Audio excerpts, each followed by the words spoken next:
I mean, it was kind of because we had so many member changes. Like each album, there was always like one or two more members.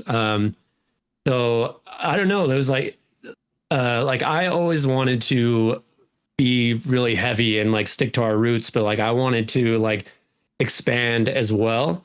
But it was kind of always different because we'd have like, it felt like we'd have like, some of us wanted to go this way, some of us wanted to go that way. And it was just always kind of like throwing it all together.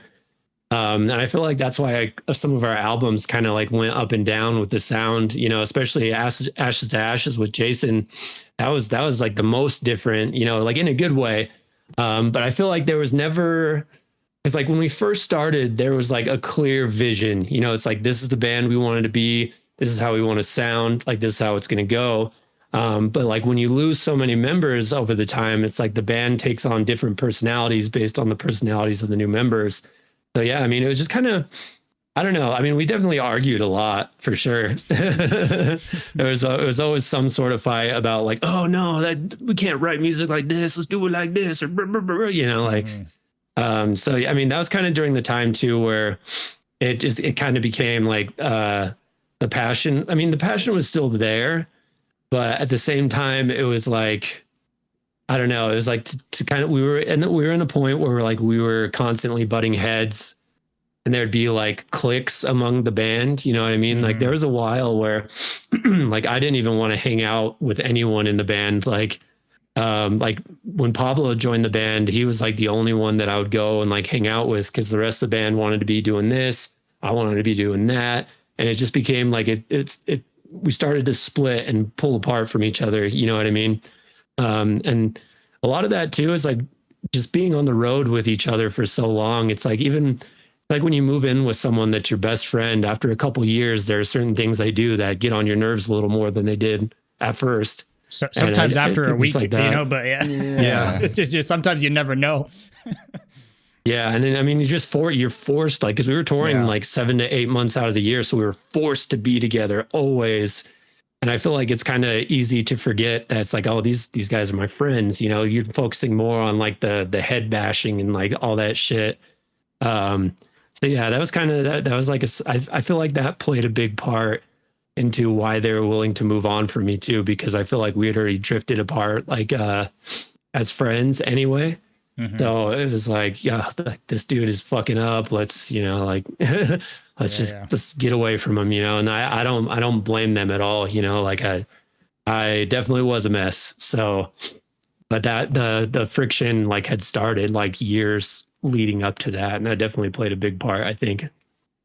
Yeah, probably. And for them also, it's not, you know, they knew you were going through stuff, right? Because who knows if, you know, let's say, for example, you stayed there, maybe things would have gotten even like way worse. Who knows the final results of that? So like you definitely needed that time, you know, away and to take care of yourself in that regard. So yeah, I mean, that was the kind of the I guess the deciding point is like, and also why there were so many like hurt feelings too, because it's like I wanted to get help. I just didn't think I could, you know, and I finally got the opportunity to go to rehab. It was being paid for, you know, I finally got help. I really wanted the opportunity to take what I've learned, take the therapy, take the tools, and like have that chance to like prove it.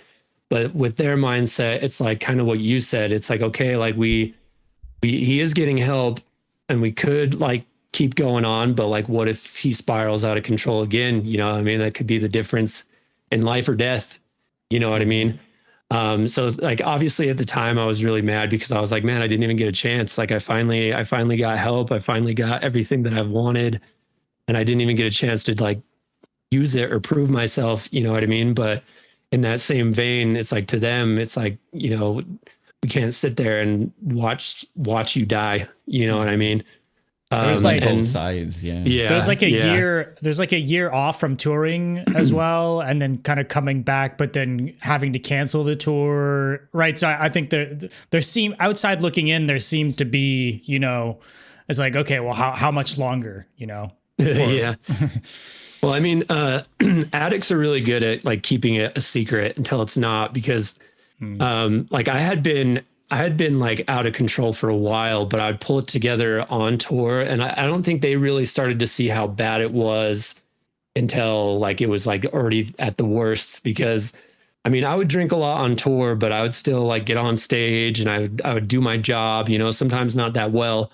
But then I'd get home and I would just go on these benders. Like I remember I moved to this different apartment, and I purposely didn't even tell anyone where I lived because I didn't want anyone to save me, you know? So I would come home to this apartment, no one knew where I was, and I would just go on benders for like days, weeks, sometimes months. And then I would kind of like clean up, go through the horrible withdrawals, kind of get myself back together, and then go on tour. And eventually the lifestyle I had at home translated to the lifestyle I had on the road, because, you know, that shit just slowly slips more and more out of control. So they didn't really, I mean, the warning signs were there, but they didn't really, I don't think they realized how bad it was until it was already bad. And, you know, to their credit, this was something that they had never gone through before either. Like they were trying to handle it the best they could. You know, but it was just like I was really upset at the time, obviously, and it fucked me up for a long time. But like I said, like now I'm honestly grateful for it. You know what I mean? Because if I personally feel like I could have kept myself together, because the reason I relapsed after the fact was because I was miserable. It's like I don't even know who I am anymore. But you never know, like maybe I couldn't have. And if I would have lost control again, that literally could have, you know, it could have been the difference between me being here, me being 6 feet under, you know? So, and all the stuff I faced, like on the side, like turned me into who I am today. And like, I am so grateful for that like, I'm honestly glad everything happened that way, you know?